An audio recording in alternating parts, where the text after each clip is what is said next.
We have another state to call, and this is a big one, Georgia. And as we heard from the Secretary of State earlier, forecasted this moment, 16 electoral votes going to former President Donald Trump. He wins the key state of Georgia. He lost it to President Biden 4 years ago by about 11,000 votes.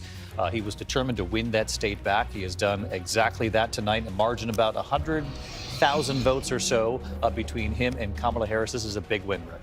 Yeah, it's huge, and it changes the electoral map in a very significant way now. Because if you now can put both of those southern states in the Trump column, this puts all of the pressure now on Kamala Harris to run the table in the upper Midwest. She will absolutely need to win Pennsylvania, in addition to most likely Michigan and Wisconsin. Right now, the 538 chances, just based on these states, and that doesn't take into account the margin in the other states, an 80% chance of a Trump victory. And if you're just looking at the pure math right now, if you flip Pennsylvania to Trump, that's 270 electoral votes right there. If you put this back here, give him a Wisconsin and a Michigan, that gets you to 270, or Michigan plus a Nevada.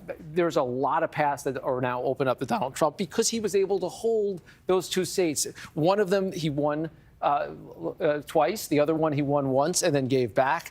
And we remember that margin, 11,779. It became famous because of that recording.